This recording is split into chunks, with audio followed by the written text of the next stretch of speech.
To special debate. తెలంగాణలో big blasting news. రాజకీయాలను మలుపు తిప్పే ఘటన చోటు చేసుకుంది. మాజీ మంత్రి కేటీఆర్ పై కేసు నమోదైంది. ఫార్ములా ఈ కార్ రేస్లో కేటీఆర్ను A1 గా చేర్చింది ఏసీబీ. టీఆర్ఎస్ వర్కింగ్ ప్రెసిడెంట్ కేటీఆర్తో పాటు ఐఏఎస్ అధికారి అరవింద్ కుమార్ పై కేసు నమోదైంది. హెచ్ఎండిఏ మాజీ చీఫ్ ఇంజనీర్ బిఎల్ఎన్ రెడ్డిపై కేసు నమోదు చేశారు ఏసీబీ అధికారులు. 13(1A) 13(2) యాక్ట్ కింద కేసులు పెట్టారు. ఫార్ములా ఈ కార్ రేస్లో కేటీఆర్ పై ఎఫ్ఐఆర్ నమోదైంది. అందుకు సంబంధించినటువంటి డాక్యుమెంట్స్ 2 రోజుల క్రితమే తెలంగాణ ప్రభుత్వానికి చేరాయి. ఎన్నికల వేళ గత ప్రభుత్వ హయాంలో జరిగిన ఈ కార్ రేసుకు సంబంధించి ఉల్లంఘనలు జరిగాయని, నిబంధనలకు విరుద్ధంగా ముందే నిధులు చెల్లించారని కేటీఆర్ పై ఆరోపణలు వచ్చాయి.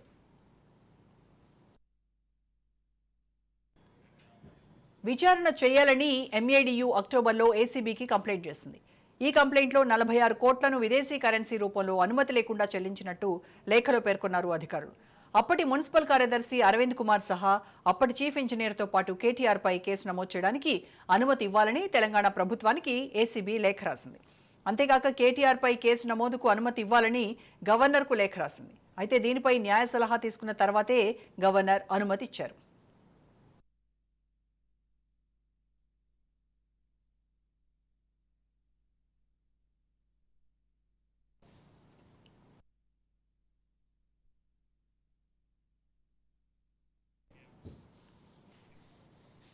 రైట్, ఇక ఇదే అంశానికి సంబంధించి ఇవాళ డిబేట్లో డిస్కస్ చేయబోతున్నాము. డిబేట్లో పార్టిసిపేట్ చేస్తున్నారు బీఆర్ఎస్ నేత బొల్ల మల్లయ్య యాదవ్ గారు, అలాగే బీజేపీ నుంచి అల్జాపూర్ శ్రీనివాస్ గారు, మరి కాసేపట్లో కాంగ్రెస్ నేత జాయిన్ అవుతారు. నమస్కారం అండి మల్లయ్య యాదవ్ గారు, శ్రీనివాస్ గారు. రైట్, మల్లయ్య యాదవ్ గారు, ఎందుకని ఈ రకమైనటువంటి స్టెప్ తీసుకుంది గవర్నమెంట్? ఇప్పుడు ఏసీబీ A1గా కేటీఆర్ను, A2గా అరవింద్ కుమార్ను, అలాగే A3గా బిఎల్ఎన్ రెడ్డిని చేర్చింది. అయితే ఇక్కడ అరవింద్ కుమార్ ఇచ్చేటువంటి కన్ఫెషన్ స్టేట్మెంట్ ఏదైతే ఉందో అది చాలా కీలకం కాబోతోంది. ఆయన అసలే అప్రూవర్గా మారారు అనేటువంటి వాదన కూడా వినిపిస్తున్నాయి. సో ఏం జరగబోతుందంటారు? ఇప్పుడు అదేమీ దొంగతనం కాదు, ఇంకోటి కాదు. ప్రభుత్వంలో ఉన్నప్పుడు ఈ రాష్ట్ర ప్రతిష్ట పెంచడానికి, జాతీయ అంతర్జాతీయ స్థాయిలో పోటీ పడటానికి ఆ ఈ రేస్ కార్లని ఇక్కడ మామూలుగా ఆట కోసం ప్రవేశపెట్టడం జరిగింది. పెట్టినప్పుడు దానికి సంబంధించినంత వరకు ఏవేవైతే నియమ నిబంధనలు ఉన్నాయో ఆ నియమ నిబంధనల ప్రకారం చేసారు. ఈ రోజు కావాలని చెప్పేసి గవర్నమెంట్ ఏర్పడ్డ నాటి నుంచి నేటి వరకు అనేక రకాలుగా అనేక సందర్భాలలో ఏదో ఒక కేసులో ఎక్కియాలనే ప్రయత్నం కేటీఆర్ గారి మీద కుట్ర జరుగుతూనే ఉంది. రేవంత్ రెడ్డి గారు కక్ష సాధింపు చర్యలకు పాల్పడుతూనే ఉన్నారు. అది ఏ కేసులో సాధ్యపడలేదు.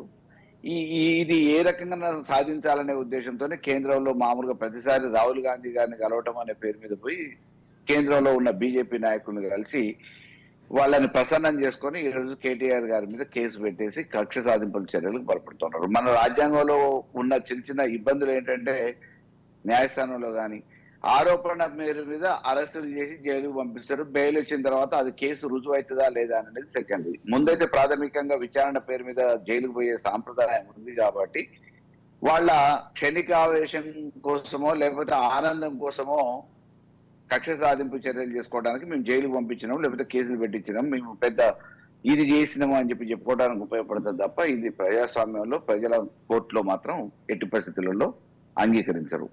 ప్రజాక్షేత్రంలో ఉన్న నాయకుల మీద ఆరోపణలు రావడం ఎంత సహజమో అదే రకంగా ఉన్న వాటిని కూడా కడిగిన ముత్యాలక బయటకు వచ్చే శక్తి కేటీఆర్ గారికి ఉంది.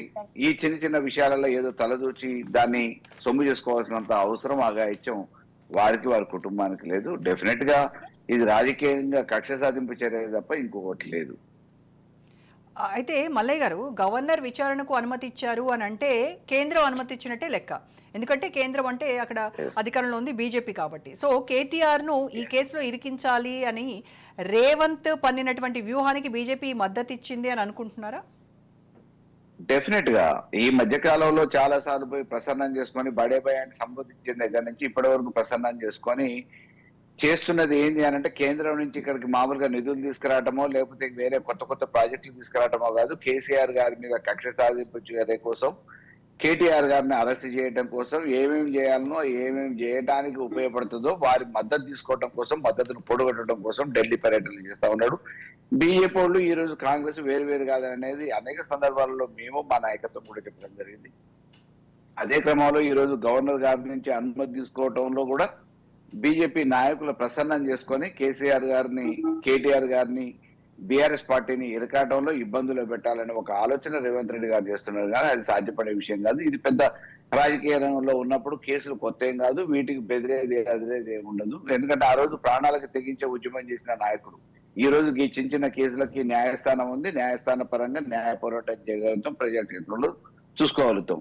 డెఫినెట్ గా ఆయన కక్ష సాధింపు చర్యలో ఇంతకుముందు ఓటుకు నోటు కేసులలో పంపించారు, మమ్మల్ని జైలు పంపించారు కాబట్టి దాన్ని రివెంజ్ ఏంటి అంటే ఈ రోజు నా దగ్గర అధికారం ఉంది, అధికారాన్ని ఉపయోగించుకొని కేసీఆర్ గారి సుపుత్రుడు కాబట్టి మామూలుగా ఆయన ఇబ్బంది పెడదామనే ఒక ఆలోచన జరుగుతుంది తప్ప ఇదేదో టీఆర్ఎస్ ని అపవాదుల పాలు చేయాలనే ఒక చిన్న కుట్ర తప్ప దీంట్లో పెద్ద జరిగేది ఒరిగేది ఏం లేదు. కాళేశ్వరం గురించి కూడా అనేక సందర్భాలలో మాట్లాడారు. కాళేశ్వరం గురించి కేంద్ర పరిశీలకుల కమిటీ ఏం చెప్పిందో మనం చూసినాం. కాబట్టి ఇవాళ అక్కడో ఇక్కడో చిన్న చిన్న ప్రాజెక్టులు కుంగిపోవడం కొత్త ఏం కాదు. దాంట్లో భాగంగానే కాళేశ్వరం కూడా కుంగిపోయింది. దాని మూలాన మళ్ళీ తర్వాత నీళ్లు కూడా వాడుకున్నారు.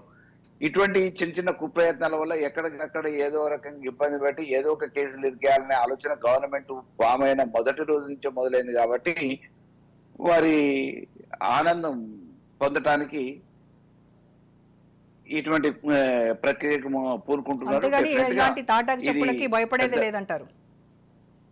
ఇప్పుడు కొత్త కాదు కదండి. కేటీఆర్ గారు ఉద్యమం నుంచి వచ్చిన ఆయనే, ఉద్యమాల నుంచి వచ్చిన ఆయనే. ఇవాళ ఈ పోలీస్ కేసులు ఇవన్నీ పెద్ద కొత్త కాదు. వీటిని ఎదుర్కోవడానికి న్యాయస్థానాలు ఉన్నాయి. న్యాయస్థానం మీద మాకు గౌరవం ఉంది, ప్రజాక్షేత్రం ఉంది. ఈ రెండింటికి మించింది ఏముంటది? ఎన్ని కుట్రలు కుతంత్రాలు చేసినా న్యాయ పోరాటం చేస్తాం, తప్పకుండా ప్రజాక్షేత్రంలో పోరాడతాం. ఈ రెండింటికి మించిన న్యాయస్థానాలు ఇంకొకటి లేదు. వాళ్ళు కొంత ఆనందం పొందాలనుకుంటున్నారు, పొందుతారు. పెద్ద దాని వల్ల జరిగేది వచ్చే నష్టం ఏం లేదు. డెఫినెట్ గా కడిగిన ముత్యం లెక్క బయటకు వస్తాడు. కేటీఆర్ గారు చర్చ కూడా పెట్టుమని అన్నాం కదా. వాస్తవాలు ప్రజలందరికీ కూడా తెలవాలి. తెలంగాణ యావత్ ప్రజానికానికి అన్ని వర్గాలలో కూడా వాస్తవాలు ఏందో తెలుస్తాయి. కాబట్టి ఆ వాస్తవాన్ని మాట్లాడటానికి మీరు చర్చ పెట్టండి అంటే చర్చ పెట్టడానికి వాళ్ళు సిద్ధంగా లేరు కదా. ఏదో రకంగా కక్ష సాధింపుకి ఈ రోజు గవర్నర్ అనుమతి తీసుకోవడానికి ఢిల్లీ నాయకులు ప్రసన్నం చేసుకున్నారు. ఢిల్లీ నాయకులు సిఫారసు మేరకు ఈ రోజు గవర్నర్ గారు అనుమతి ఇచ్చారు. అనుమతి మేరకు మేము అరెస్ట్ చేసినామని చెప్పేసి వీళ్ళు చేతులు దులుపుకోవడానికి అదంతా లీగల్ గా అని చెప్పడానికి ఉపయోగపడుతుందేమో. కానీ డెఫినెట్ గా న్యాయ పోరాటం చేస్తాం. న్యాయస్థానాల మీద మాకు నమ్మకం ఉంది, గౌరవం ఉంది. ప్రజాక్షేత్రంలో ప్రజల అంతిమ నిర్ణయం కాబట్టి ప్రజల తీర్పుకు మేము కూడా కట్టుబడి ఉన్నాం. రైట్ అండి. మనతో డిబేట్ లో జాయిన్ అయ్యారు కాంగ్రెస్ నేత మానవతరాయ్ గారు. గుడ్ ఈవినింగ్ అండి మానవతరాయ్ గారు. నమస్తే అండి. మానవతరాయ్ గారు, ఇలాంటి తాటాకు చెప్పులకు భయపడేదే లేదు, ఖచ్చితంగా కడిగిన ముత్యంలా కేటీఆర్ బయటికి వస్తారు అని చెప్తున్నారు. అయితే అసలు ఈ కేసు ఫైల్ చేయడానికి ఉన్నటువంటి బేస్ ఏంటి? ఏ ప్రాతిపదికన A1గా కేటీఆర్ను చేర్చింది ఏసీబీ? ప్రభుత్వ నిధులు దుర్వినియోగం చేశారని చెప్పి అవినీతి నిరోధక శాఖ కేసు నమోదు చేసింది. వారు విచారణ మొత్తం పూర్తి చేసి ఒక కేటీఆర్ లాంటి మాజీ మంత్రి, ఎమ్మెల్యే లాంటి వ్యక్తిని అరెస్ట్ చేయాలంటే ఒక పద్ధతి ప్రకారం అరెస్ట్ చేయాలి. కాబట్టి గవర్నర్ గారు అనుమతి కోరారు. వారిపైన 13(1)A, 13(2) BC Act 409, 120B కింద కేసు నమోదు చేసింది ఏసీ. కాబట్టి చట్టం అనేది తప్పు చేసినప్పుడు ఎవరైనా సరే తప్పకుండా ఆ చట్టం ప్రకారం నడుచుకోవాల్సిందే. ఇందులో మన తన భేదం లేదు, పేద ధనిక లేదు, నువ్వు ఎంత గొప్ప నాయకుడైనా సరే కానీ అనుభవించాల్సింది. ఇందులో కక్షపూరితం అనేది లేదు. ఇందులో స్పష్టంగా ప్రభుత్వ నిధుల దుర్వినియోగం కళ్ళ ముందు కొట్టొచ్చినట్టు కనపడుతుంది. కేటీఆర్ గారు కూడా గతంలో మాజీ మంత్రి, ఆయన అంగీకరించారు. అది ఏమనంటే ఆర్బీఐ గైడెన్స్ లకు విరుద్ధంగా, అంటే ఆర్బీఐ నిబంధనలకు విరుద్ధంగా, అదే విధంగా ఎఫ్ఓ కంపెనీకి 45 కోట్లు చెల్లించింది హెచ్ఎండిఏ. అంటే విదేశీ ప్రైవేటు సంస్థ, ప్రభుత్వ సంస్థ కాదు, విదేశీ ప్రైవేటు సంస్థకు ఆర్బీఐ నిబంధనలకు విరుద్ధంగా, అదేవిధంగా క్యాబినెట్ అనుమతి లేకుండా, ఆర్థిక శాఖ అనుమతి లేకుండా ఈ విధంగా ఒక ప్రైవేటు విదేశీ సంస్థకు నిధులు బదలాయించడం అనేది చట్ట వ్యతిరేకమైన చర్య, ఆర్బీఐ నిబంధనలకు విరుద్ధం. ఇది ఇక్కడ అవినీతి జరిగింది. ప్రజాధనం అనేది ప్రభుత్వ ధనం దుర్వినియోగం అంటే ఎవరిది? ప్రజాధనం దుర్వినియోగం అయింది అని కళ్ళ ముందు కనపడింది. ఇందులో తప్పించుకోవడానికి అవకాశమే లేదు. సాక్ష్యాధారాలు కళ్ళ ముందు కనపడుతున్నాయి. కాబట్టి చట్ట ప్రకారమే అవినీతి శాఖ ముందుకు పోతుంది.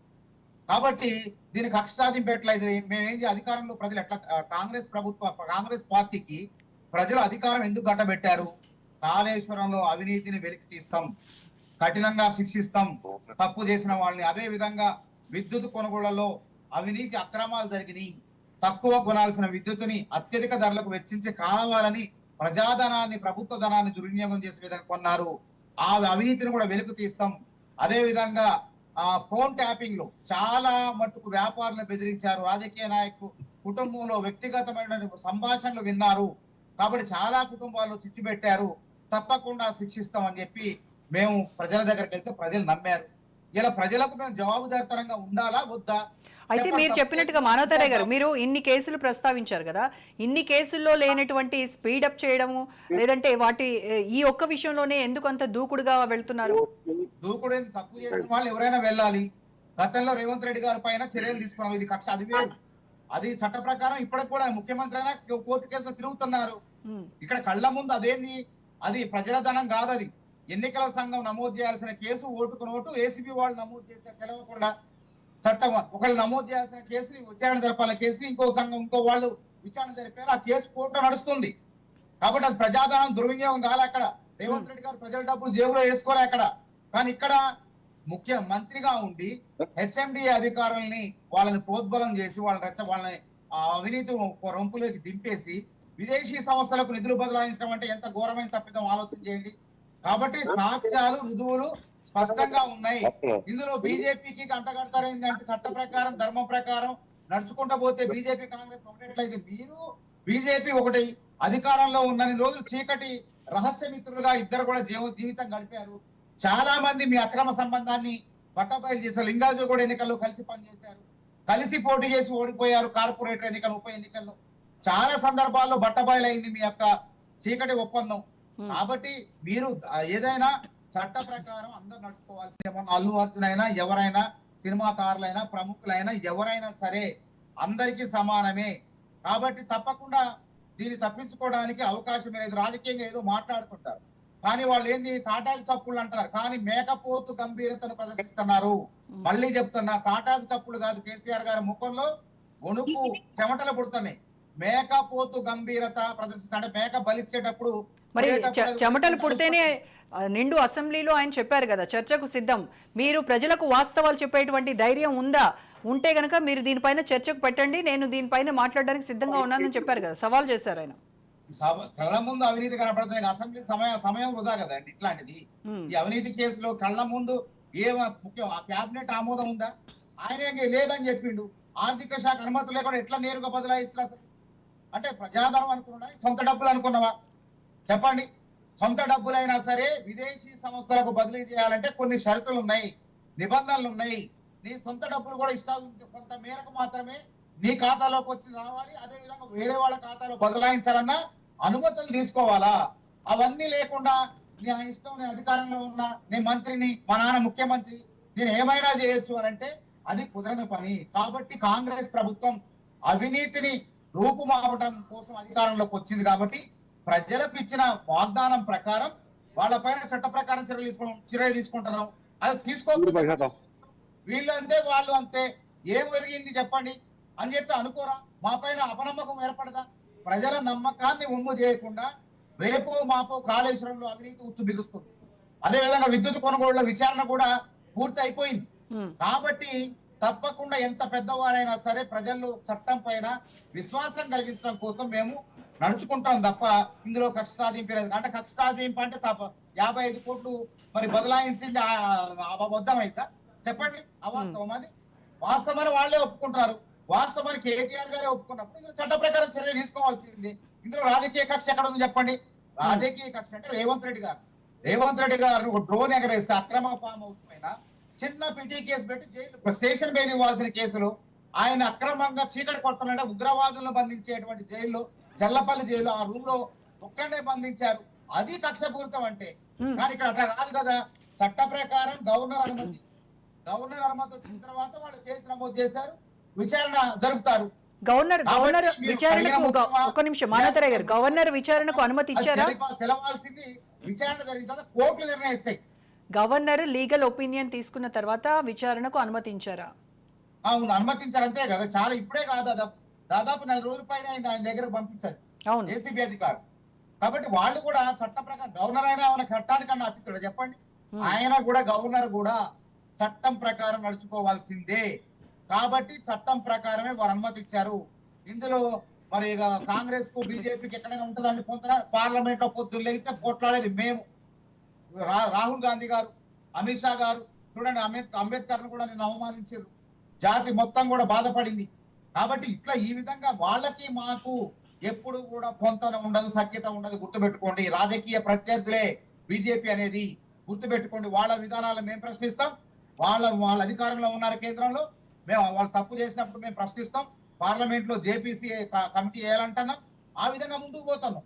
మేము ఎట్లయితే అసలు పార్లమెంట్ లో మీ స్టాండ్, మీకు అభ్యర్థులు లేరా? ఇక్కడ కనీసం మీ పార్టీ స్టాండ్ ఏం చెప్పండి. దాని గురించి మాట్లాడరు. కేసీఆర్ గారు అసలు బయటికి రారు, అసెంబ్లీకి రారు. ఇన్నిసార్లు అసలు తెలంగాణ వచ్చిన అసెంబ్లీ జరిగితే ఇదంతా చూస్తుంటే నీరవ్ చక్రవర్తి రూమ్ నగరం తగలబడుతుంటే పిడేలు వాయించుకున్నట్టుంది వారి కథ. మాజీ ముఖ్యమంత్రి కేసీఆర్ గారి కథ. కాబట్టి ప్రజల తరపున వచ్చి బయటకు వచ్చి నిర్మాణాత్మక ప్రతిపక్ష నాయకుడుగా ప్రజల గురించి మాట్లాడండి. ప్రభుత్వం ఏదైనా తప్పు చేస్తే ప్రశ్నించండి. మేము కాదంటే మీలాగా నియంత్రితంగా పరిపాలించలే కదా. ప్రశ్నిస్తే కేసు, కదిలితే మేసు, మెదిలితే కేసు. ఆ ధర్నా చౌక్లే లేకుండా నియంతృత్వంగా 10 ఏళ్లు పరిపాలించి ఇవాళ మేము ప్రజాస్వామ్యబద్ధంగా ముందుకు పోతుంటే ఈ ప్రజాస్వామ్యబద్ధ పరిపాలనలో కూడా ఏమన్నా తప్పులు ఉన్నాయా చెప్పండి. మీకు ఆ బాధ్యత ఉన్నది అంటే ప్రధాన ప్రతిపక్ష నాయకుడు కనపడ్డు. ఈ విధంగా అవినీతి చేస్తే మరి దీని మీద ఏంది ఆయన మాట్లాడు. కాబట్టి చట్టం ముందు అందరూ సమానులే అనేటువంటి భావనను కాంగ్రెస్ ప్రభుత్వం ముందుకు తీసుకెళ్తుంది. దాంట్లో కేటీఆర్ అయినా, ఇంకోడైనా, ఇంకెవరైనా అందరూ సమానమే అంటారు చట్టం ముందు. Right, okay. అల్జాపూర్ శ్రీనివాస్ గారు మాట్లాడతారు. శ్రీనివాస్ గారు, ఓకే, రైట్. మల్లయ్య గారు, మానవతారాయ్ గారు చెప్పింది విన్నారు కదా. అంటే బీజేపీ కాంగ్రెస్ ఇద్దరు కలిసి వాళ్ళిద్దరూ ఒక ఒప్పందం చేసుకొని ఈ రకమైనటువంటి చర్యలకు ఉపక్రమించారని మీరు అంటున్నారు. కానీ గతంలోనే వాళ్ళిద్దరి దోస్తీ బయటపడింది అనేది కాంగ్రెస్ వాళ్ళు చెప్తున్నటువంటి మాట. ఎవరిని నమ్మాలి? ఏ రెండు పార్టీలు ఒకటి అనేది ప్రజలకు ఇప్పుడు కన్ఫ్యూజన్. ఇప్పుడు మేము సిద్ధాంత పరంగా ఒక రాజకీయ పార్టీ, ఉద్యమ పార్టీగా నడిపించి ప్రభుత్వంలోకి వచ్చినాము. వారు కేంద్రంలో అధికారంలో ఉన్నప్పుడు ప్రజలకు ఉపయోగపడే నిర్ణయాలు ఏమన్నా తీసుకుంటే ఒక ముఖ్యమంత్రి హోదాలో, ఒక రాష్ట్ర ప్రభుత్వ హోదాలో మేము సపోర్ట్ చేసే కాడ సపోర్ట్ చేసినాం, విభేదించే కాడ విభేదించినాం. ఆనాటి నుంచి ఈనాటి వరకు ఈవెన్ మీకు ఈడీ కేసులలో బీజేపీ వాళ్ళు ఇబ్బంది పెడితే సోనియా గాంధీ గారి గురించి, వారి మీద జరుగుతున్న అరాచకాల గురించి, మోడీ గారు మాట్లాడిన, రాహుల్ గాంధీ మీద మాట్లాడిన భాష గురించి కాంగ్రెస్ నాయకులు పెదవిప్పలే. మరి మేము కాంగ్రెస్ నాయకుల గురించి కూడా మాట్లాడిన సందర్భాలు కేసీఆర్ గారు. మరి ఈరోజు కాంగ్రెస్ చూస్తే అన్నట్ట ప్రజాస్వామ్యంలో వాస్తవాన్ని మాట్లాడాల్సిన అవసరం ఉంది, నిజాల్ని మాట్లాడాల్సిన ఉంది. ఏది మంచి అయితే దాని గురించి మాట్లాడాల్సిన అవసరం ఉంది. రాజకీయ పార్టీ అనంత మాత్రాన జీవితాంతం వీళ్ళేదో మాకు బద్ధ శత్రువులని వ్యవహరించే తీరు ఎప్పుడు కూడా బీఆర్ఎస్ కి లేదు, టీఆర్ఎస్ కి లేదు. డెఫినెట్ గా ఈ రోజు జరుగుతున్నది ఏంటనేది అందరూ చూస్తూనే ఉన్నారు. 11-12 నెలల నుంచి జరుగుతున్న ఈ ప్రక్రియలో ఇప్పటి వరకు జరిగిన అభివృద్ధి సంక్షేమాన్ని గాలి కొదిలేసి ఎటువంటి ఏదో రకంగా కక్ష సాధింపు చర్యల్లో భాగంగా ఇబ్బంది పెట్టాలనే ఆలోచనతోనే వారు మాట్లాడుతున్న భాష, వారు చెప్తున్న తీరు, వారు ప్రతిసారి మామూలుగా మాట్లాడుతున్న అనేక సందర్భాలలో కేసుల గురించి మాట్లాడటం తప్ప ఈ రాష్ట్ర అభివృద్ధి గురించి కానీ, వాళ్ళు ఇచ్చిన హామీల గురించి కానీ ఎప్పుడు మాట్లాడింది లేదు. ఇది 100% మేము చెప్తున్నాం కదా, న్యాయ పోరాటం చేస్తాం. ఈ రోజు మీకు అవకాశం ఉంది, కేసులు బనాయించగలుగుతారు, కేంద్రాన్ని ఒప్పించగలుగుతారు, గవర్నర్ అనుమతి తీసుకోగలుగుతారు, మీరు కేసులు ఒకవేళ బనాయిస్తారు. రేపు న్యాయ పోరాటం చేయగలుగుతాం, బెయిల్ వస్తుంది, బెయిల్ వచ్చిన తర్వాత ప్రజాక్షేత్రంలో కొట్టాడతాం. డెఫినెట్ గా అంతిమ నిర్ణయం ప్రజలు ఎవరు వేయాలి శిక్ష మనకు ప్రజలే కదా వేసేది. రాజకీయాలలో ఉన్న వాళ్ళకి ఏ ప్రభుత్వం రావాలన్నా, ఏ ప్రభుత్వం రావాలన్నా, ఏ నాయకుడు మనుగడ సాధించాలన్నా అంతిమ నిర్ణయం మామూలుగా ప్రజలు వేసేది. ఏసీబీలు, గీసీబీలు ఎవరు చెప్పు చేతుల్లో ఉన్నారు ఏంటిది అని అనేది ఈడీల పేరు మీద ఇప్పటి వరకు దాడులు జరుగుతాయి, రైళ్లు జరుగుతాయి, ఎంతమందిని శిక్ష చేసారు, ఎంతమందిని బహిర్గతమైన పొంగులేటి శ్రీనివాసరెడ్డి గారి మీద ఈడీ రైడ్ అయింది. ఏమైంది? కేంద్రంలో అధికారంలో ఉన్న బీజేపీ వాళ్ళు వచ్చేసి ఇక్కడ రాష్ట్రంలో ఉన్న మంత్రి మీద రైడ్ చేస్తే ఏం జరిగిందండి? తెల్లారి ఎక్కడిదక్కడ గప్చూప్ అయిపోయింది. వాళ్ళు మాట్లాడుకోవాల్సిన మాట్లాడుకున్నారు. అదే క్రమంలో ఈ రోజు జరుగుతున్నాయి వాళ్ళు వీళ్ళు మైత్రి మధ్యలో మామూలుగా బీఆర్ఎస్ ని ఇబ్బంది పెట్టడానికి, రాజకీయంగా అనగదొక్కడానికి కేటీఆర్ గారు ఏకు మేకైపోతున్నారు. ప్రతి దాంట్లో నలుసు మాదిరిగా ఈ ప్రభుత్వం తీసుకుంటున్న ప్రతి నిర్ణయాన్ని వ్యతిరేకించి ప్రజల్లోకి తీసుకుపోతా ఉన్నారు. ప్రజలలో వ్యతిరేకత పెరుగుతూ ఉంది. కేటీఆర్ లాంటి నాయకుడిని లోపల పెడితే బాగుంటది అనేది వాళ్ళకి ఒక అక్కసు ఉంది. ఆ అక్కసు కోసం ఏదో ఒక రకంగా కేసు బనాయిస్తారు. ఆ కేసు బనాయించిన దాంట్లో ఈ రోజు కేసు ఫ్రేమ్ చేస్తే అది వాస్తవమా కాదా మీరు రుజువు తీసుకోండి అని చెప్పేసి న్యాయస్థానం అంటది. రుజువు కాకపోతే మరి దీనికి ఏమైనా పీనలైజ్ చేస్తారా అని అంటే అటువంటి పరిస్థితి మనకి న్యాయస్థాన పరంగా లేదు. కాబట్టి మన డెమోక్రటిక్ సిస్టమ్ లో డెఫినెట్ గా ఒకవేళ కక్ష సాధింపు కోసమే చేస్తే మేము ఫేస్ చేయడానికి సిద్ధంగానే ఉన్నాం. చర్చ పెడితే చర్చలో వాస్తవాలు ఏందో ఈ 4 కోట్ల ప్రజలకు కూడా తెలియజేయడానికి సిద్ధంగా ఉన్నాం, కానీ చర్చ పెట్టే ధైర్యం వాళ్ళకి లేదు కదా. ఉండి ఈ ఈ రకంగా మేము ముందుకెళ్తున్నామని చెప్తున్నారు. అండ్ మోరోవర్ ఇంకోటి ఏంటి అనంటే ప్రజలకు ఈ విషయంలో వాళ్ళు ఇచ్చేటువంటి క్లారిటీ ఏంటంటే కాంగ్రెస్ ప్రభుత్వం అవినీతిని ఎట్టి పరిస్థితుల్లో ఉపేక్షించదు, ఎవరైనా సరే అవినీతిని సహించేది లేదు, చట్టపరంగా అందరూ సమానమే అనేటువంటిది వాళ్ళు ఒక క్లారిటీ ఇస్తున్నారు. మరి మీరు ప్రజలకు ఎలాంటి క్లారిఫికేషన్ ఇవ్వాలనుకుంటున్నారు? కాంగ్రెస్ ప్రభుత్వం, కాంగ్రెస్ పార్టీ అవినీతికి ఆస్కారమే లేదు అని అంటే ఇంతకంటే ఆశాస్పదం ఇంకోటి ఉండదు. ఈ దేశంలో అనేక రకమైన కేసుల్ని ఎదుర్కొన్న చరిత్ర ఉంది, ముఖ్యమంత్రులు అరెస్ట్ అయిన చరిత్ర ఉంది, ఎన్నో కుంభకోణాలు జరిగిన చరిత్ర ఉంది, భూపాల్స్ నుంచి మొదలు పెట్టుకొని ఎన్నో కుంభకోణాలు ఎదుర్కొన్న చరిత్ర కాంగ్రెస్ ఉంది. కాంగ్రెస్ అవినీతి చరిత్ర గురించి చిన్నపిల్లలని అడిగినా చెప్తారు, ఏ తరం వాళ్ళని అడిగినా చెప్తారు. కాబట్టి మాకేమి నీతివంతమైన పాలన అందిస్తున్నాం, అవినీతి అనేది మాకు దగ్గర లేనే లేదు అని అంటే అది ఉపన్యాసాలకు వేదికల మీద చెప్పుకోవడానికి పనికొస్తుందేమో, కానీ జరుగుతున్నది ఏందనేది ఈరోజు ప్రజలకు ఈ తెలంగాణ రాష్ట్రంలో కూడా ఏ రకమైన అవినీతికి పాల్పడుతున్నారు, ఏ అవినీతి జరుగుతూ ఉంది, ఈ రోజు పాలన ఏం జరుగుతూ ఉంది అని అనేది సామాన్యుడు కూడా చెప్పగలుగుతాడు. కాబట్టి డెఫినెట్ గా ఈ రోజు వాళ్ళ దగ్గర అధికారం ఉంది, కేసులు కట్టే ఏజెన్సీస్ ని వాళ్ళు ఉపయోగించుకోగలుగుతారు. అధికారుల మీద ఒత్తిడి తీసుకొచ్చైనా వాళ్ళు మచ్చిక చేసుకోవడానికైనా డెఫినెట్ గా మమ్మల్ని సతాయించడానికి, ఇబ్బంది పెట్టడానికి కేటీఆర్ గారి మీద ఈ రోజు కక్ష సాధింపు చర్యల్లో భాగంగానే చేసిరు. వీటిని మేము పే చేయడానికి సిద్ధంగా ఉన్నాం. Okay, right. శ్రీనివాస్ గారితో మాట్లాడదాం. శ్రీనివాస్ గారు, కక్ష సాధింపు రాజకీయాలు సాగిస్తున్నారని ఇటు బీఆర్ఎస్ నేతలు ఆరోపిస్తూ ఉన్నారు. అయితే అసలు బేస్ ఉందనుకుంటున్నారా ఏంటి? బీజేపీ వాదన ఏంటి? ఒకటి రోజా గారు, ఇందులో డ్యూ ప్రాసెస్ ఆఫ్ టెక్నికల్ గా ఆ ప్రాసెస్ ని ఫాలో కాని కారణంగా బహుశా ఎఫ్ఐఆర్ ఈ స్టేట్ గవర్నమెంట్ చేపించి ఉంటుంది. ఏసీబీ వాళ్ళు ఎంక్వైరీ చేసి ఛార్జ్ షీట్ వేసేంత వరకు ఆ విషయం మీద మేము కూడా ఏం చెప్పలేం, మా ప్రమేయం ఏం లేదు. గవర్నర్ అనుమతి ఇచ్చినంత మాత్రాన భారతీయ జనతా పార్టీ కేంద్ర ప్రభుత్వమో అనుమతి ఇచ్చింది, రాష్ట్ర ప్రభుత్వం కేంద్ర ప్రభుత్వం ఒక్కటై కేటీఆర్ గారి మీద మరి మిగతా అధికారుల మీద ఎఫ్ఐఆర్ చేయించడానికి ముందుకు వచ్చినారని చెప్పడం అది శుద్ధ అబద్ధం. ఈ రాష్ట్రంలో అధికారంలో ఉన్నది కాంగ్రెస్ పార్టీ. రేవంత్ రెడ్డి గారు అనేక సార్లు ఆరోపణ చేసినారు బీఆర్ఎస్ మీద. వారి యొక్క అరాచక ప్రభుత్వం, అప్రజాస్వామిక ప్రభుత్వం, అవినీతి అక్రమాల ప్రభుత్వం అని చెప్పి వారు చేసినారు, మేము చేసినాం. కానీ అధికారం వచ్చింది కాంగ్రెస్ పార్టీకి. సో ఇవాళ అధికారం వాళ్ళు ఎంక్వైరీ చేసి ఎక్కడ పొరపాట్లు ఉన్నాయి, ఎక్కడ అక్రమాలు ఉన్నాయి, ఎక్కడ అవినీతితో తీసుకున్న నిర్ణయాలు ఉన్నాయి, అవన్నీ కూడా బయటకు తీసే మంచి ఛాన్స్ ఇవాళ కాంగ్రెస్ పార్టీకి వచ్చింది. సో ఇందులో మా ప్రమేయం ఏముంటుంది చెప్పండి? గవర్నర్ గారు అనుమతి లీగల్ ఒపీనియన్ తీసుకున్న తర్వాత ఇచ్చినారు రోజా గారు. అంటే గవర్నర్ అనుమతి ఇవ్వడానికి మరి కేంద్రం గ్రీన్ సిగ్నల్ ఇవ్వాలి కదా? లే కేంద్రానికి అడిగినారా? గవర్నర్ గారు లీగల్ ఒపీనియన్ తీసుకున్నారు, ఎక్స్పర్ట్స్ ఒపీనియన్ తీసుకున్నారు. ఆ ఎక్స్పర్ట్ ఇచ్చినటువంటి అభిప్రాయం మేరకు వారు ఎఫ్ఐఆర్ ఇష్యూ చేసినారు. ఏసీపీ వాళ్ళు ప్రొసీడ్ అవుతారు, ఎంక్వైరీ చేస్తారు, ఇన్వెస్టిగేషన్ చేస్తారు, పిలిపిస్తారు, నోటీసులు ఇస్తారు. ఇప్పటిదాకా కాళేశ్వరం మీద కావచ్చు, లేకుంటే కరెంట్ కుంభకోణం కావచ్చు, మిగతా తలసాని సోమేష్ కుమార్, తలసాని ఇవ అనేక ఆరోపణల మీద కాంగ్రెస్ పార్టీ ముందుకు వచ్చింది ఎంక్వైరీ చేయించడానికి. కొన్ని కమిషన్లు వేసి ఎంక్వైరీ చేస్తా ఉన్నది. వాటికి కూడా కేంద్ర ప్రభుత్వం అనుమతి ఇచ్చిందా? ఏం లేదే. ఇప్పుడు స్టేట్ రివ్యూలో ఉన్నటువంటి issue state party has to take a decision initiative. We are no way concern. So ఇది ఎక్స్క్లూజివ్లీ రాష్ట్ర ప్రభుత్వం యొక్క బాధ్యత. ఎక్కడ అవినీతి, ఎక్కడ ప్రొసీజర్ లేకుండా ఉన్నది, ఎక్కడ అక్రమాలు జరిగినాయి, ఈ యొక్క ఫారిన్ కరెన్సీ ఏ రకంగా ఫెమా రూల్స్ ని ఉల్లంఘించి ట్రాన్స్ఫర్ చేస్తున్నారు, ఇవన్నీ కూడా జవాబు చెప్పాల్సింది, ఎవిడెన్స్ కలెక్ట్ చేయాల్సింది, ఛార్జ్ షీట్ వేయాల్సింది. That all lies with state government. మాకేం సంబంధం లేదు. ఇంకా రోజా గారు, కాంగ్రెస్ ప్రభుత్వం 1 year ఆగుతా ఉన్నది. ఏమనుకోవాలి మేము? వీళ్ళేమో బీజేపీ కాంగ్రెస్ ఒక్కటే అని చెప్తున్నారు. మేమేమనాలి? 1 year ఆగిందంటే కాంగ్రెస్ పార్టీ ఇనిషియేటివ్ తీసుకోనికి, అనేక అక్రమాల మీద ఎంక్వైరీ చేయడానికి, కొన్ని ఇప్పుడు ఈ కేసు అది ఇప్పుడే మొదలైంది. ఏమనుకోవాలి? అంటే వీళ్ళిద్దరు ఒకటని మీరు అంటారా? టీఆర్ఎస్ పార్టీ కాంగ్రెస్ 100% కావాలని కాంగ్రెస్ కు డిలే చేస్తుంది, సపోర్ట్ చేయడానికి ఎమ్మెల్యేని పంపుతా ఉన్నారు.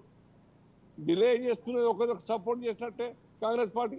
రెండోది మేము ఉన్నాం కదా మీకు సపోర్ట్, మా ఎమ్మెల్యే ఆల్రెడీ ఇచ్చినాం కదా 10 మంది. కానీ అసలు కాంగ్రెస్ బీజేపీ వీళ్ళిద్దరూ కలిసే ఒక రహస్య అవగాహన కుదుర్చుకున్నారు. దానిలో భాగంగానే కేసీఆర్ కేటీఆర్ ఇద్దరిని కూడా వేధిస్తున్నారు. ఈ వేధింపులు, తప్పుడు కేసులు ఇవన్నీ కూడా కేవలం బీఆర్ఎస్ నేతలు మీ మీదనే వాళ్ళ ఆరోపణలు అన్నీ కూడా మీరిద్దరూ కలిసే ఇచ్చేస్తున్నారని చాలా స్ట్రాంగ్ గా వాదిస్తున్నారు వాళ్ళు. మాకేం సంబంధం లేదు. ఇప్పుడు ఆరోపణలు కేవలం భారతీయ జనతా పార్టీ మాత్రం చేయలేదు కదా, కాంగ్రెస్ పార్టీ చేసింది, ఉద్యమాలు చేసినారు కదా. లిక్కర్ కుంభకోణం తీస్తే ఎంత పెద్దగా చూడండి మీరు. ఇవాళ కాంగ్రెస్ పార్టీగా ఉన్నప్పుడు అనేక ఉద్యమాలు మేము చేస్తాం, వాళ్ళు చేస్తాం. లిక్కర్ కుంభకోణంలో ఒక క్రెడిట్ మాట్లాడిందో మనం చూసినామన్నా సీనన్న. బెయిల్ ఇచ్చేటప్పుడు మేజిస్ట్రేట్ గారు నేను- ఎన్ని రోజులు నేను- అయినా కానీ మీరు ఏ ఆధారాలు ఇవ్వలేదని చెప్పేసి కోర్టు పట్టుకెళ్ళి వాస్తవమే కదా. ఆ విషయం చెప్తాను.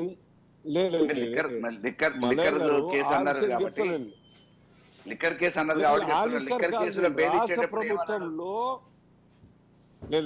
ఒక దాంట్లో ఇబ్బంది పెట్టింది కదా. ఎన్నికలు అయిన తర్వాత ఇబ్బంది పెట్టాలనే ఉద్దేశంతోనే కవిత గారిని కూడా అరెస్ట్ చేసింది కదా.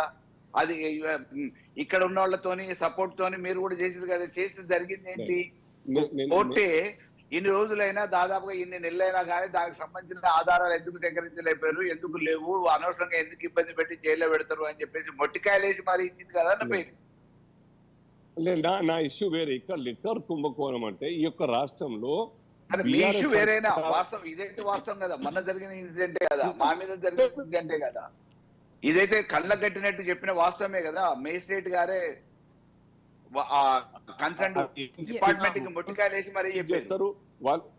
వాళ్ళు ఎవిడెన్స్ ప్రొడ్యూస్ చేస్తారు, ప్రాసిక్యూట్ చేస్తారు, ఎవిడెన్స్ రీడ్ అవుతుంది, అంతా చూస్తాం, ఏం చేస్తారో చూద్దాం. బట్ ఈ యొక్క బీఆర్ఎస్ సర్కార్ రోజులు ఇవ్వలేదనే చెప్పారు.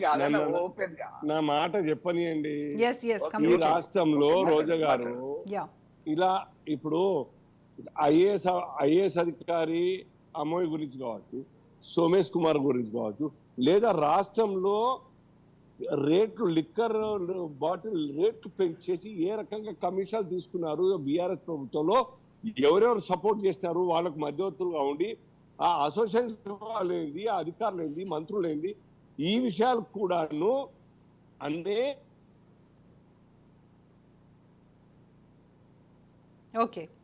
తీసుకోవాలి కదా.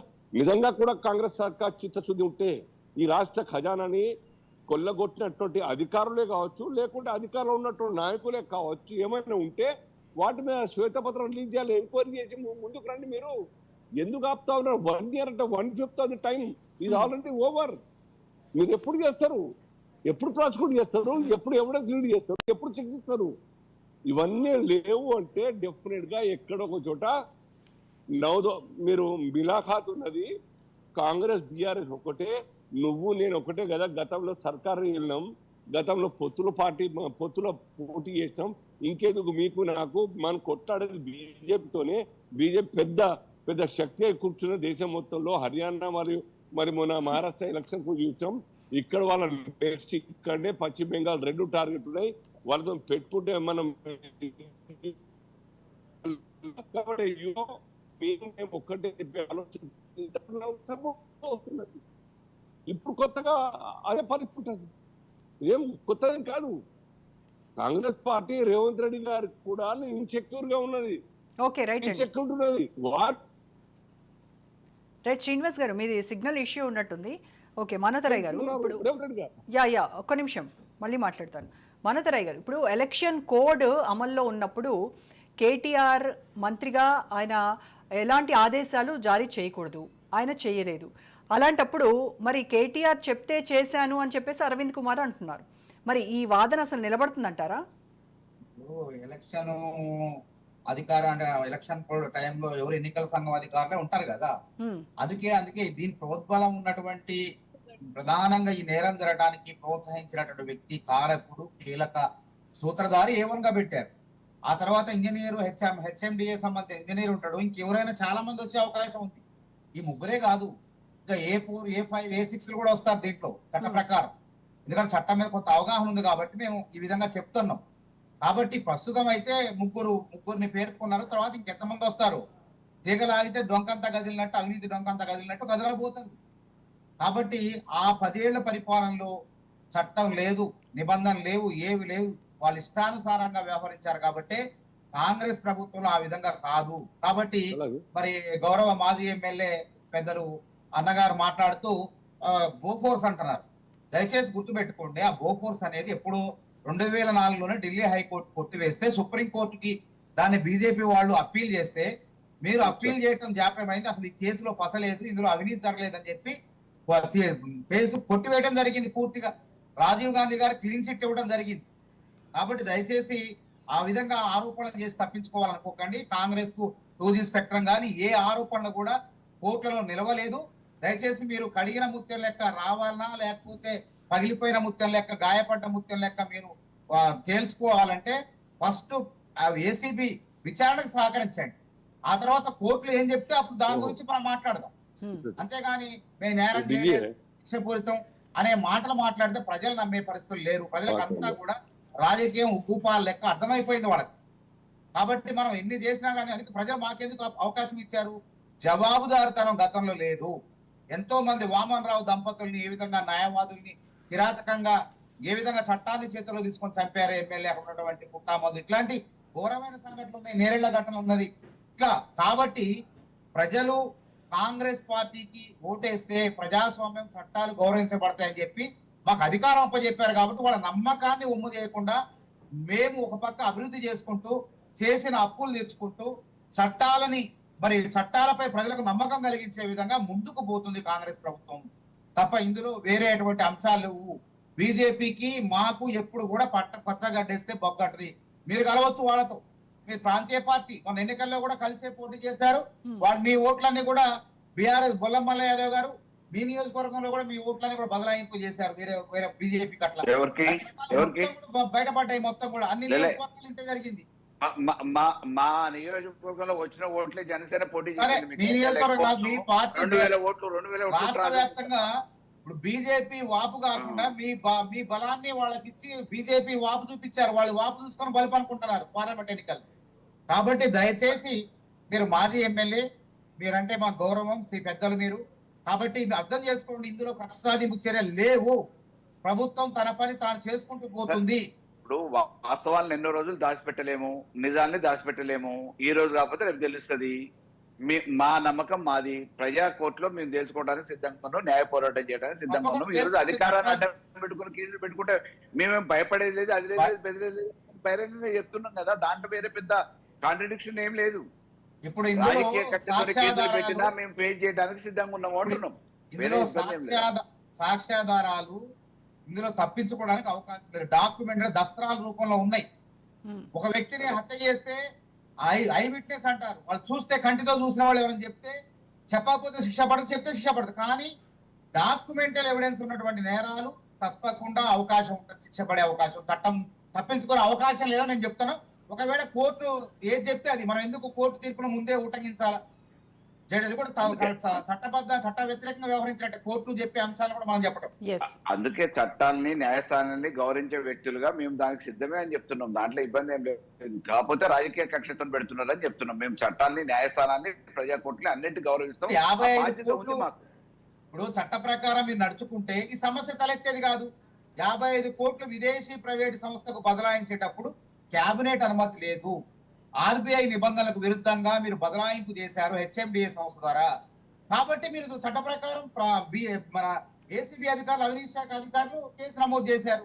ఇందులో కక్ష ఎక్కడ ఉందో చెప్పండి. మీరే చట్ట ప్రకారం, నిబంధనల ప్రకారం నడుచుకుంటే అసలు కేసు నమోదు చేయడానికి ఆస్కారమే ఉండేది కాదు. ఇది గ్రహించండి ముందు. కాబట్టి మీరు ఏమంటున్నారు? చట్ట ప్రకారం చట్టాలు వాటిని మనం మాట్లాడడానికి లేదు. ఎందుకంటే వాళ్ళ పని వాళ్ళు చేస్తారు. డెఫినెట్ గా మామూలుగా ఏంది అనేది రేపు రుజువు అవుతుంది. ఎవరికి మా అడ్వకేట్ ఉంటారు, వాళ్ళ అడ్వకేట్ ఉంటారు, అందరు జరుగుతుంది. అది వాళ్ళ పరిధిలో, న్యాయస్థాన పరిధిలో జరిగేది. ఇప్పుడు జరుగుతున్న తంతు వరకు మాత్రం డెఫినెట్ గా కేవలం రాజకీయ కక్షతోని మాత్రమే జరుగుతుంది అనేది మా ఆరోపణ. మమ్మల్ని ఇబ్బంది పెట్టడానికి జరుగుతూ ఉంది. సో దీన్ని ఫేస్ చేయడానికి మల్లయ్య గారు, ఇప్పుడు రానున్న రోజుల్లో స్థానిక సంస్థలు ఎన్నికలు జరగబోతున్నాయి. ఈ టైంలో మీ పార్టీ ప్రతిష్ట కావచ్చు, లేకపోతే కేటీఆర్ పర్సనల్ ఇమేజ్ కావచ్చు, ఇవన్నీ డ్యామేజ్ చేసి కాంగ్రెస్ పార్టీ ఏమైనా లబ్ధి పొందాలా? అది వాళ్ళకి ప్లస్ అవుతుందంటారా, మైనస్ అవుతుందంటారా? మీ దృష్టిలో ఏంటి? ఇప్పుడు అసలు మాట్లాడకుండా ఉండాలనేది కదా, గొంతు నొక్కేయాలని కదా. కేటీఆర్ గారు బయట ఉన్నంతసేపు ప్రతి విషయాన్ని వెలికి తీస్తున్నారు, ప్రతి మేము చేసే పొరపాట్లని ప్రజలకు తెలియజేస్తా ఉన్నారు, ప్రతి విషయంలో జోక్యం చేసుకొని ప్రజల్ని సమీకరిస్తున్నారు, ప్రజలందరూ ఆయన దగ్గరికి పోతా ఉన్నారు జనతా గ్యారేజ్ మాదిరిగా. ఇటువంటిది లేకుండా ఉండాలంటే ఆయన కొంతకాలం ఇబ్బంది పెట్టాలి అనే ఒక లక్ష్యంతో చేస్తున్నారు కాబట్టి దీంట్లో పెద్ద మాకు వచ్చే ఇబ్బంది ఏం లేదు. 100% పార్టీ అనేది ఒక వ్యవస్థ. కేటీఆర్ గారిని రేపు 4 రోజులు లోపల ఉంచినంత మాత్రాన పార్టీ వ్యవస్థ ఉంది. ప్రజల పక్షాన మేము పోరాటం చేయడానికి సిద్ధంగా ఉన్నాం. ఈ రాష్ట్రాన్ని సాధించిన పార్టీగా, ఉద్యమ పార్టీగా, 10 సంవత్సరాలు పరిపాలన ఇచ్చిన పార్టీగా, అభివృద్ధి చేసిన పార్టీగా, ప్రభుత్వంగా డెఫినెట్ గా మాకు ఆ కన్సర్న్ ఉంది. ఆ కన్సర్న్ ప్రకారం ప్రజల పక్షాన పోరాటం చేస్తే ఇటువంటి కేసులు ఎన్ని వచ్చినా కానీ కొట్టాటానికి సిద్ధం. నిజంగా మీకు భయం లేకపోతే చట్టపరమైన ఏవైతే మాట్లాడాలనుకుంటారో ఆ అంశాలన్నీ చర్చ చేయడానికి మేము సిద్ధంగానే ఉన్నాం కాబట్టి అసెంబ్లీలో పెట్టండి, చర్చ పెట్టండి. ఉన్న వాస్తవాలు ఏంటి అనేది బయట యావత్ ప్రపంచానికి తెలిసిపోతుంది. చెప్పేది వినండి, గతంలో మీరు కూడా కేసులు నమోదు చేశారు చాలా మంది పైన. మరి అసెంబ్లీలో చర్చించారా? రేవంత్ రెడ్డి గారి పైన డ్రోన్ ఎగరేసిన దాంట్లో చిన్న పిటి కేసు దానిపైన చర్చించారా? ఇట్లాంటి కేసులు చర్చిస్తారా? అసలు చర్చకు అవకాశం ఉందా చెప్పండి? అవినీతి కేసుల్లో చర్చకు బహిరంగంగా రెడ్ హ్యాండెడ్ గా ఓటుకు నోటు కేసులో రెడ్ హ్యాండెడ్ గా ఉన్నారు కాబట్టి కేసు రెడ్ హ్యాండెడ్ గా ఉన్నారు చెప్పొద్దు. ఆయన ఓటుకు నోటు కేసు వల్ల ప్రజాధనం దుర్వినియోగం కాలేదు, ప్రజల నయా పైసాను కూడా ఆయన జేబులో వేసుకోలేదు. 50 లక్షలు ఒకటేసారి యాడ్ నుంచి వస్తాయి. ఓటుకు నోటు చేయాల్సింది అక్కడ కూడా మీరు గుర్రం వినండి మానవతరాయ్ గారు, ఒక్క నిమిషం వినండి. ఒక్క నిమిషము. అన్అకౌంటెడ్ 50 లక్షల రూపాయలు నాట్ ట్యాక్స్ పెయిడ్ కాని అమౌంట్ ని లిక్విడేషన్ లో తీసుకొని వచ్చి ఇస్తా ఉంటే అది నేరం కాకపోతే ఏమవుతుంది? కాబట్టి వాళ్ళ పని వాళ్ళు ఆరోపణ మాత్రమే. కేసు నమోదైంది. కడిగిన ముత్యాలు లెక్క బయటకు వస్తారంటున్నారు. మేమేమంటున్నాం? చట్ట ప్రకారం నడుచుకోమంటున్నాం. అది రేవంత్ రెడ్డి గారు కూడా అది 50 లక్షల 10 లక్షల తేల్చాల్సింది కోర్టు. ఆ రోజు చట్టసభలలో చర్చ ఎందుకు కాలేదంటే రెడ్ హ్యాండెడ్ గా ఇన్సిడెంట్ అఫెన్స్ జరిగినప్పుడు పెట్టాలి కదా. ఇక్కడ కూడా పోలీసు పోయింది కదా, ఇక్కడ కూడా నేరుగా ఉంది కదా. ఇక్కడ కూడా నేరుగా అనుమతి లేకుండా బదలాయించారనే కళ్ళ మనం బ్లెండర్ గా ఆర్గ్యూ చేసుకోవడానికి కాదు. ఆ రోజు సీన్ ఆఫ్ అఫెన్స్ జరిగింది, పోలీసు వాళ్ళ సమక్షంలో జరిగింది, వీడియోలు ఉన్నాయి, రెడ్ హ్యాండెడ్ గా పట్టుకున్నారు, తీసుకుపోయారు, జైలు ఇందులో కూడా ఆధారాలు ఉన్నాయని కదా చెప్తున్నారు. డాక్యుమెంట్స్ కేసు నమోదు చేసే డాక్యుమెంటల్ ఎవిడెన్స్ అంటే దస్త్రాలు, కాగితాలు సాక్ష్యాధారాలుగా కళ్ళ ముందు ఉన్నాయి. ఓకే, రుజువు చేయొచ్చు, తప్పలేదు. మేమేమంటున్నాం? ఆర్థిక నేరం అంటారు దీన్ని, ఆర్థిక నేరం అంటారు దీన్ని. అది కాబట్టి కళ్ళ ముందు కనపడుతుంది. ఇప్పుడు మనము ఎత్తికెత్తికి పట్టుకుంటే కొండవి ఎలకని పట్టుకున్నట్టు చాలా పెట్టుకోవచ్చు, ప్రాబ్లం ఏం లేదు. ఉద్దేశపూర్వకంగా చేసినప్పుడు ఎన్నెన్నే చేయొచ్చు. ప్రభుత్వం అధికారం ఉంది, డెఫినెట్ గా చేసినా మేము ఫెయిల్ చేస్తామంటున్నాం కదా. ఒకటేసారి మీరు ఉద్దేశపూర్వకం అంటారా, కక్షపూరితం అంటారా? ఇంకొకటి మానవతరాయ్ గారు, మల్లయ్య గారు అన్నారు కేటీఆర్ బయట ఉండి ప్రభుత్వ వైఫల్యాలపై గళమెత్తుతున్నారు, దాని గురించి భయపడి ఆయనని ఇలాంటి కేసులు బనాయించి ఆయనని లోపల ఉంచాలి అనేది కాంగ్రెస్ వ్యూహం అని చెప్పేసి అంటున్నారు. నిజంగా కాంగ్రెస్ పార్టీ కేటీఆర్ భయపడుతోందా? భయపడే వీళ్ళు అవినీతి ఉచ్చులు బిగుస్తున్నాయి. కాళేశ్వరం అవినీతి ఉచ్చు మెడకు బిగుస్తుంది, అదే విధంగా ఫోన్ ట్యాపింగ్ ఉచ్చు మెడకు బిగుస్తుంది, అదే విధంగా ఫార్ములా 1 రేస్ ఆల్రెడీ బిగుసుకుంది. కాబట్టి ఈ యొక్క అవినీతి ఉచ్చులోంచి బయటపడాలంటే ఏం చేయాలా? కృత్రిమ ఉద్యమాలు చేయాలా. ప్రజలు అందరికి సంక్షేమ పథకాలు అందుతున్నాయి. 25 లక్షల మందికి రుణమాఫీ అయింది. అరకొర మిగిలితే రేపు చేయబోతున్నాం. అదేవిధంగా ఆసరా పెన్షన్లు కూడా రేపు పంచాయతీ ఎన్నికల్లో పెంచుతాం. మహిళలకు ఇస్తున్న దాన్ని కూడా 2,500 పెంచుతాం. ఇలా 4.5 లక్షల ఇల్లు ఈ ఏడాది కట్టడానికి మొత్తం కూడా ప్రణాళిక సిద్ధమైంది. ఇంకెక్కడ ప్రజలందరూ కూడా వాళ్ళ పనుల్లో వాళ్ళు ఉన్నారు. కానీ వీళ్ళ రాజకీయంగా వీళ్లకు మరి పుట్టగతులు ఉండవని చెప్పేసి ఈ విధంగా కాంగ్రెస్ ప్రభుత్వం పనిచేస్తుంటే ఇలా కేసులు ఉచ్చులో తప్పించుకోవడం కోసం, ప్రజల ఈ దృష్టి మరల్చడం కోసం, ప్రజల దృష్టిని మరల్చడం కోసం ఈ విధంగా కావాలని చెప్పి కపట నాటం ఆడుతూ కృత్రిమ ఉద్యమాలు చేస్తున్నారు. ప్రజలకు మేము ఇచ్చిన జాబ్ క్యాలెండర్ వేసినాం. నిరుద్యోగులకు 53,143 ఉద్యోగాల్లో అవినీతి లేకుండా, లీకులు లేకుండా, పారదర్శకంగా వేగవంతంగా భర్తీ చేసుకున్నాం. నిన్ననే ఉస్మానియా యూనివర్సిటీ ఉద్యమాల గడ్డలో కృతజ్ఞత సభ కూడా పెట్టుకున్నాం మేము. ఎక్కడ కూడా ఎవరు రాలేదే మరి అక్కడ. బీఆర్ఎస్ వాళ్ళు మాత్రమే మాట్లాడతారు, ఎందుకంటే వాళ్ళ రాజకీయంగా మనుగడ సాధించాలి కాబట్టి. ఆ విధంగా లేని దాన్ని ఉన్నట్టు మాట్లాడితే, ఆరోపణ చేస్తే వాళ్ళకి ఏదో రాజకీయంగా లాభం అయితే అనుకుంటారు. కానీ పార్లమెంట్ ఎన్నికల్లో ఘోరంగా వైఫల్యం చెందారు. అంతకన్నా రేపు జరగబోయే ఎన్నికల్లో వైఫల్యం చెందుతారు. ఎందుకంటే ప్రజలు ఇంకా నమ్మట్లేదు మిమ్మల్ని. కాబట్టి ఇప్పటికి కూడా నిర్మాణాత్మక ప్రతిపక్షంగా వ్యవహరించమని చెప్పి వారిని కోరుతాం. ఒక్క నిమిషం శ్రీనివాస్ గారితో పడతాం. శ్రీనివాస్ గారు, అంటే అప్పుడేమో కవితను అరెస్ట్ చేసి బీజేపీ పార్లమెంటు ఎన్నికల్లో లబ్ధి పొందింది. ఇప్పుడు కాంగ్రెస్ చేత కేటీఆర్ను అరెస్ట్ చేయించి రానున్నటువంటి రోజుల్లో భవిష్యత్తులో రాజకీయంగా మీరు లాభపడాలి అనేటువంటి ఆలోచనలో నిజంగా బీజేపీ ఉంది అనేది ఒక వాదన.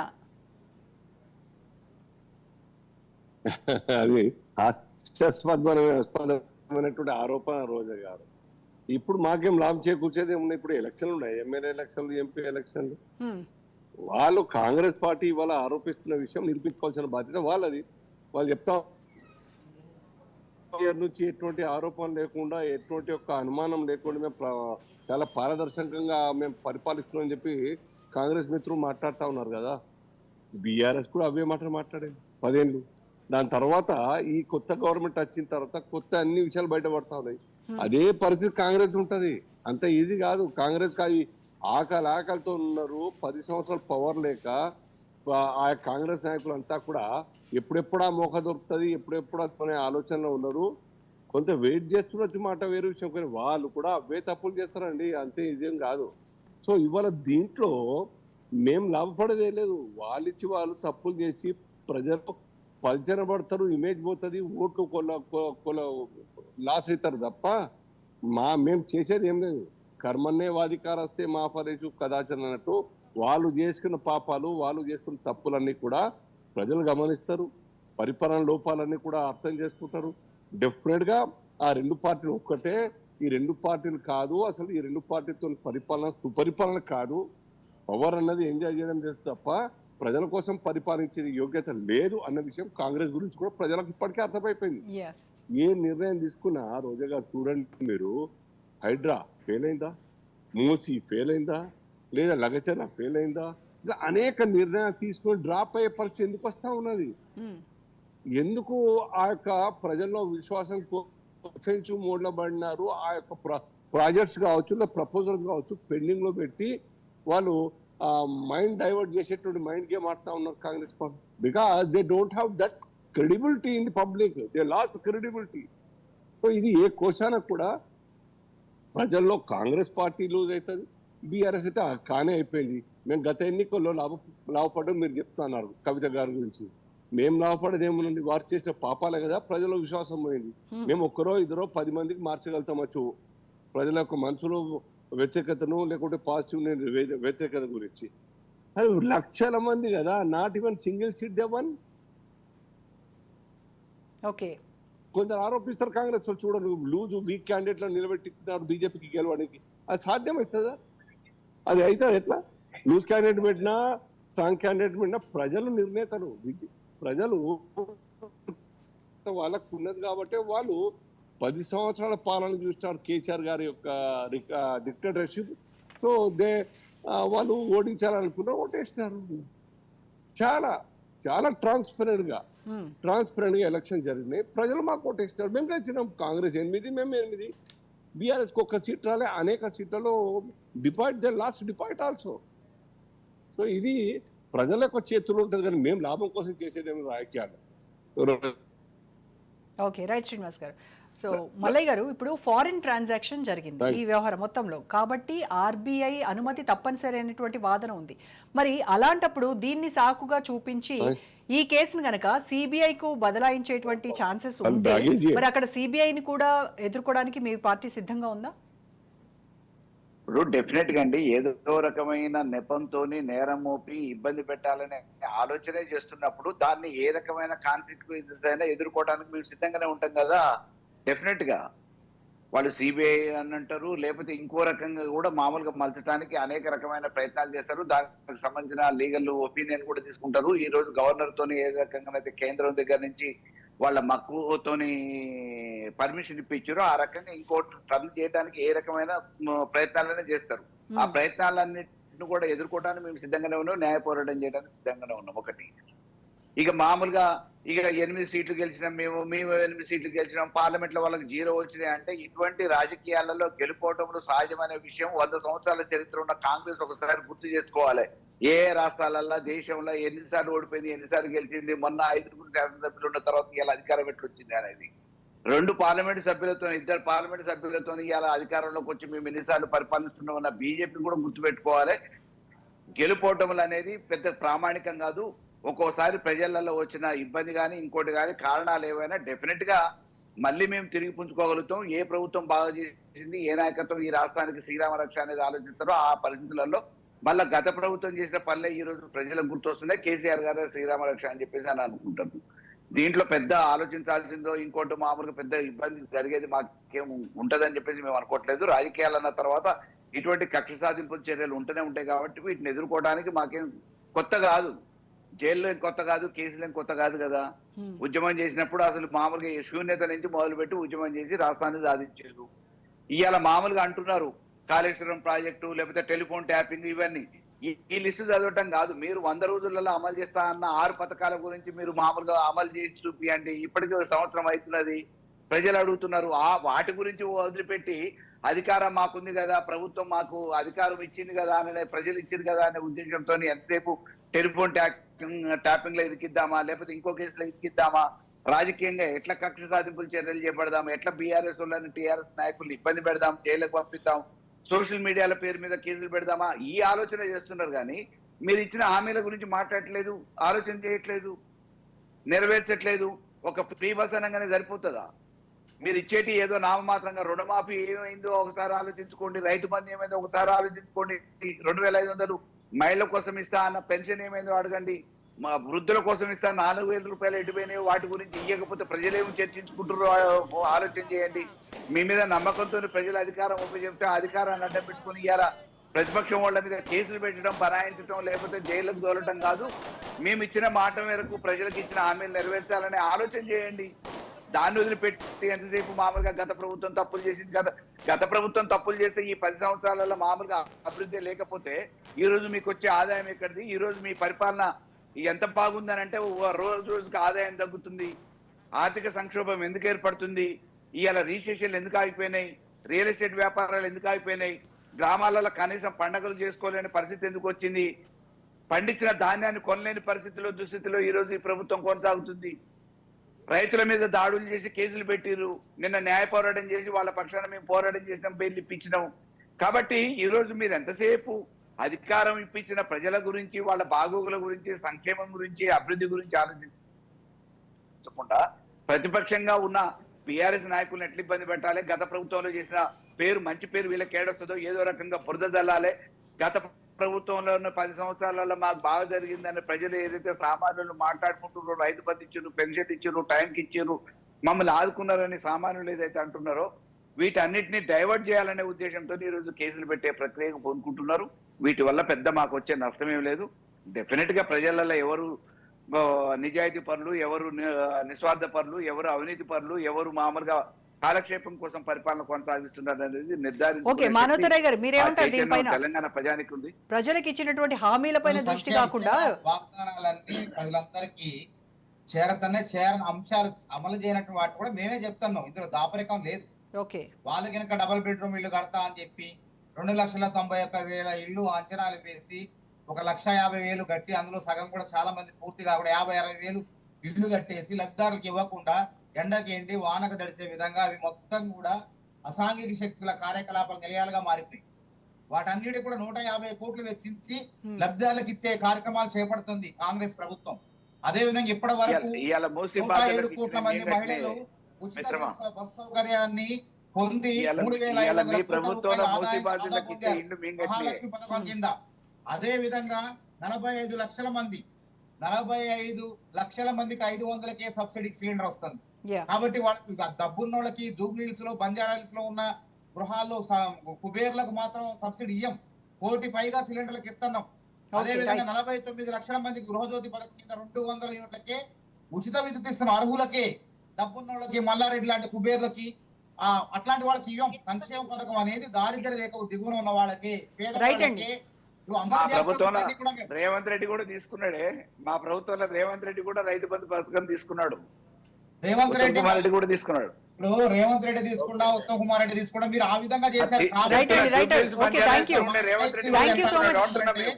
గడ్డం ప్రసాద్ కుమార్ జూబ్లీస్ లో ఉండే రేవంత్ రెడ్డి కూడా మేము ఇచ్చిన పథకాల పైసలు తీసుకున్నాడు. కాబట్టి లీడర్లే ఆదర్శంగా ఉన్నారు. కాబట్టి మా నాయకత్వం ఏం చేస్తుంది? రైట్ అండి. Okay, thank you so much Manatharai గారు, మల్లయ్య గారు, శ్రీనివాస్ గారు, థ్యాంక్